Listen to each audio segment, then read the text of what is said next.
font donc? Ils infiltrent dans les partis politiques, y compris l'UPC en tête, et cherchent leurs amis avec qui ils font l'extrapointeur, et essayent donc de contrarier d'une manière ou d'une autre toutes les candidatures sérieuses. Là, je ne dis pas tout le RDPC, je dis les sataniques du RDPC. Parce que le RDPC a des garçons valables. Okay? Je suis pas là comme je dis, écoutez, moi je suis revenu, il y avait des tiers. Ok, pas un cas sérieux, bien intimidé. C'est tout sérieux.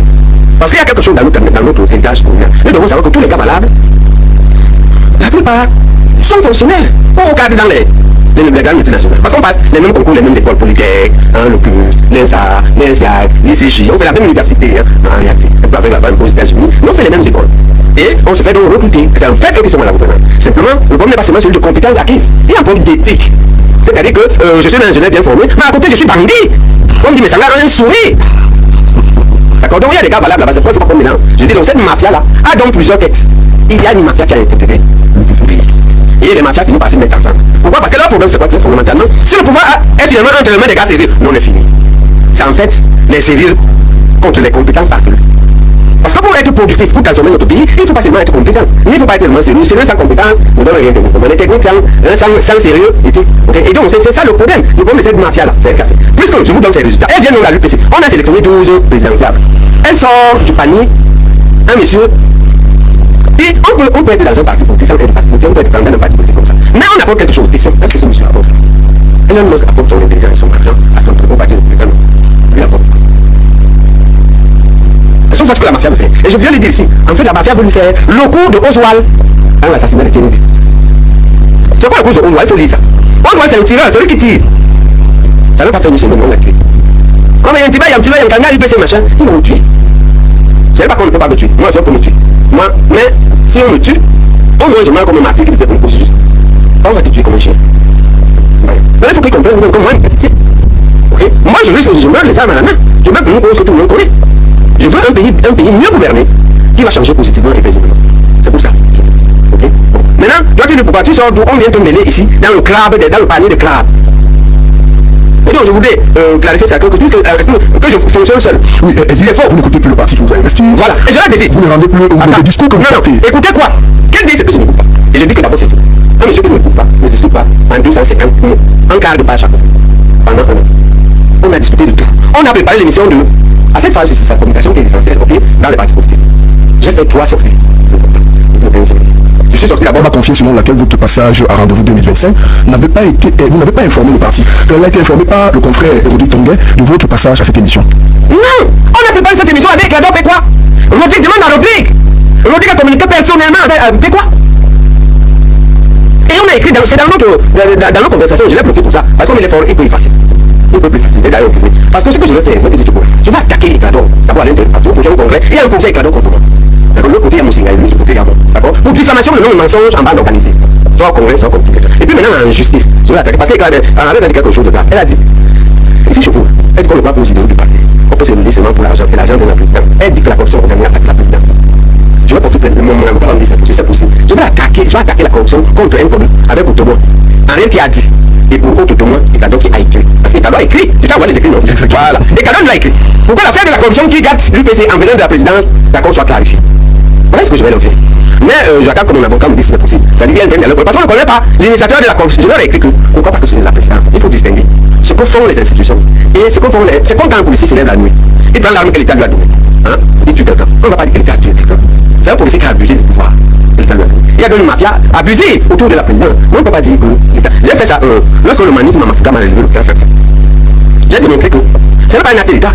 C'est un acte d'État à l'église. Chef de syndic, il y a 4 seigneurs. Si c'est seulement un ministre, c'est faux. C'est pourquoi l'État a donné tout ça. L'État voulait limiter les erreurs.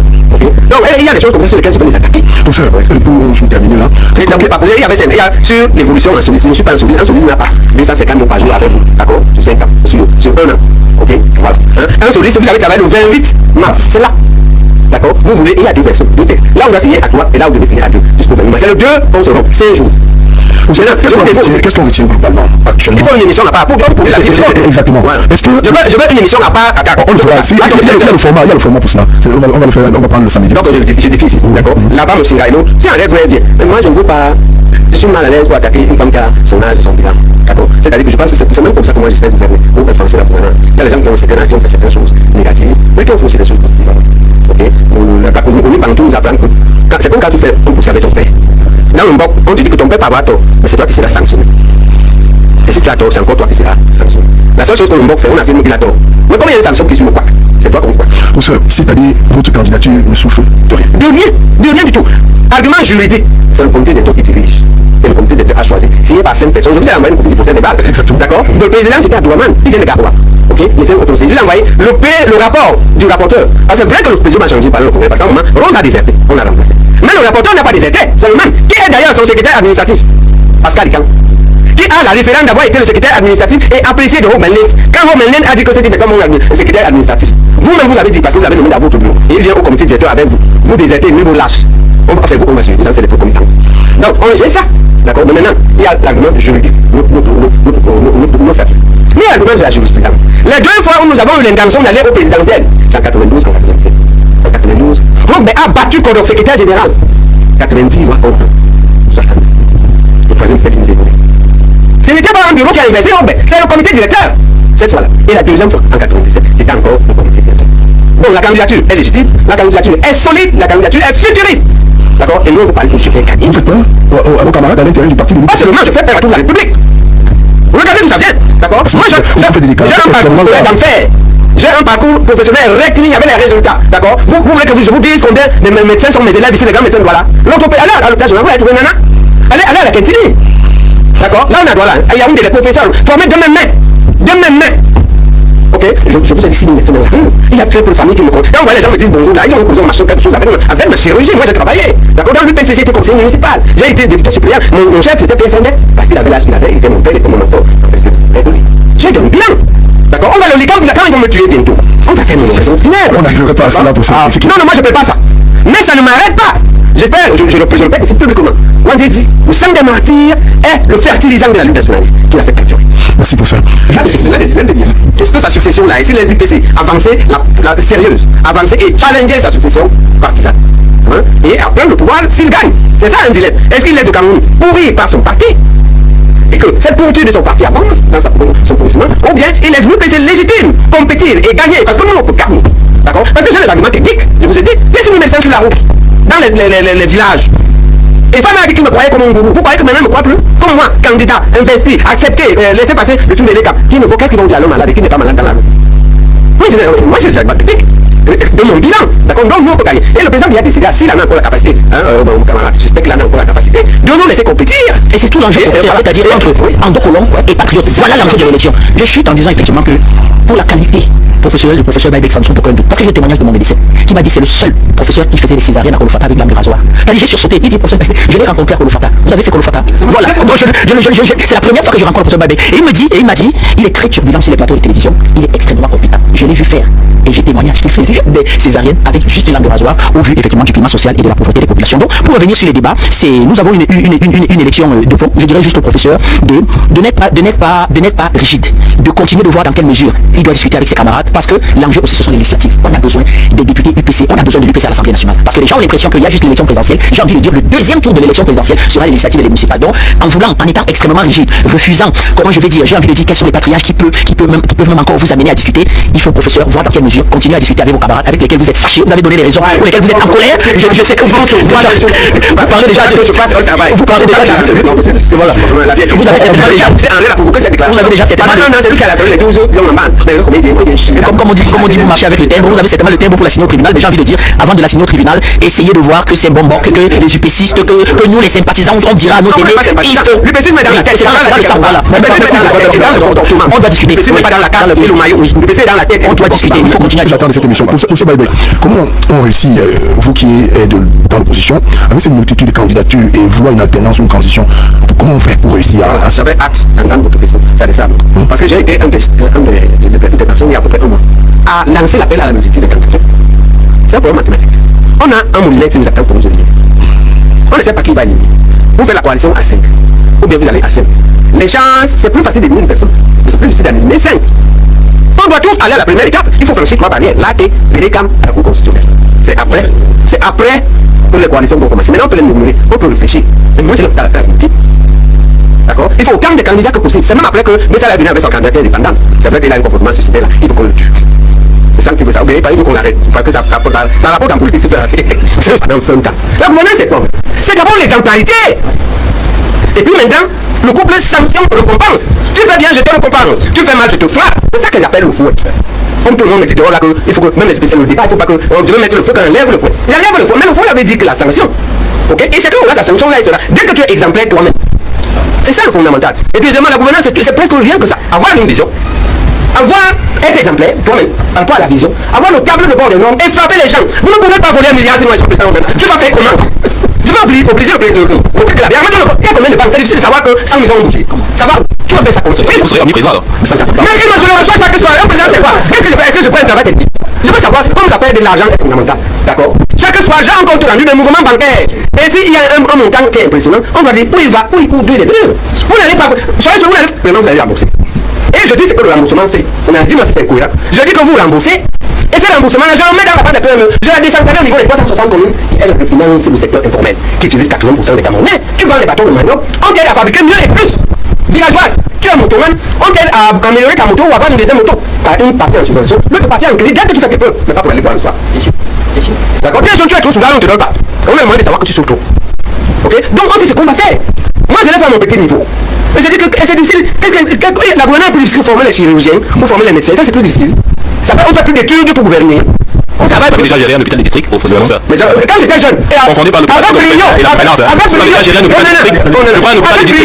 Un hôpital de district, je ne peux pas aller loin. Vous savez, vous n'en savez rien, monsieur le professeur. Vous n'en savez rien. Pour diriger un pays, il faut avoir un parcours, il faut des états de service. Vous n'en avez pas. Vous pouvez seulement il y a l'opération. À part cela, vous n'avez jamais, même un hôpital de district, vous n'avez jamais dirigé. Vous voulez diriger l'État.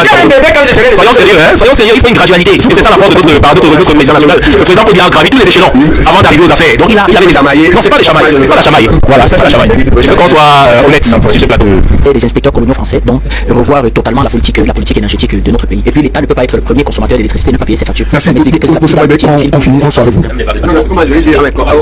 Il y a quelqu'un qui dit là que depuis que votre candidature a été rendue officielle, vous êtes devenu très tempéré. Ben voilà, moi je vais émettre ce journal. Il est prévu pour être un mensuel, un bimensuel, un journal de campagne. On va expliquer toute la pensée de cette candidature et de tout l'UPC fondamentaliste. Et ceux qui adhèrent à la candidature, on est obligé de laisser de côté ceux qui n'adhèrent pas. Nous, ce format, et c'est là gratuit. Celui-ci sera gratuit. Celui-ci sera en format de luxe VIP. La politique camerounaise est très compliquée. Il n'y a qu'au Cameroun que je vois, lorsqu'un homme se lance en politique et décide d'avoir des ambitions présidentielles, il y a des menaces de bout ou bord, on commence à le menacer. Pourquoi ils ont peur? La politique, ce n'est pas la guerre. Pourquoi est-ce que Jean Baïbek dépose sa candidature pour être président de la République au Cameroun? Il commence à avoir des menaces. On commence à lui proposer des énormes sommes de 50 millions de francs CFA et que s'il n'accepte pas les 50 millions de francs CFA, alors il pourrait avoir un accident. Ça, c'est déjà des menaces. Quand vous menacez les gens, il faut savoir qui vous menacez. Hein? Vous croyez que Jean Baïbek, c'est quelqu'un qu'on peut menacer et intimider? Non, à moins qu'il y ait quelque chose que je ne comprends pas. Pourquoi est-ce que le RDPC aurait approché Jean Baïbek pour lui proposer cela? Je voudrais vous préciser qu'André Luther Meka, dont Jean Baïbek cite, a eu à avoir fait un démenti pour dire qu'il raconte n'importe quoi et qu'il n'est jamais arrivé, il n'a jamais rencontré Henriette et que bref, un bon nombre de choses. Je vous proposerai, n'est-ce pas, c'est de mentir et également la réaction d'Henriette Ekoué. Pourquoi dans la politique camerounaise, de nos jours, on se retrouve dans des situations pareilles? Ça, ce sont des signes de fin de règne. Parce que lorsque un régime est en fin de règne, il voit même des cafards comme des ennemis. Et aujourd'hui, on se rend compte que même les enfants qui déposent leur candidature à l'élection présidentielle, si les élections sont libres et transparentes, nous ne sommes pas sûrs que le président ou RDPC pourrait gagner. Parce que tout ce qu'ils sont en train de faire, même les moindres choses, qui n'ont même pas de sens, ils sont toujours en train d'interdire, en train d'intimider, en train de menacer. Pour quelles raisons ils font tout ça? De toutes les façons, chers amis, inscrivez-vous sur la liste électorale. Parce que les jours et mois à venir risqueraient d'être très critiques. Critiques dans quel sens? Critiques parce que vous allez voir des personnes se mettre ensemble. Vous allez voir des personnes les plus soupçonnées faire coalition ensemble dans le but de renverser le système. Ils sont tous conscients que si 2025 passe, le Cameroun est fini. Et eux-mêmes au sein du Rassemblement démocratique du peuple camerounais le savent. Et ils sont désormais divisés. Vous avez le cas de Léon Teller Onana et vous savez comment ça se passe à l'intérieur. De toutes les façons, chers amis, s'il vous plaît, dites-moi ce que vous pensez en commentaire par rapport à tout ceci. À très bientôt. Comment tu peux aussi regarder une vidéo sans t'abonner? Abonne-toi! Surtout clique sur la cloche de notification. Ça, c'est la page de Buzz. Si tu veux être au courant des buzz et toutes les actualités au 237, abonne-toi et clique sur la cloche de notification. Partage aussi pour m'encourager. Surtout, si tu as quelque chose à dire, papa, lâche un commentaire.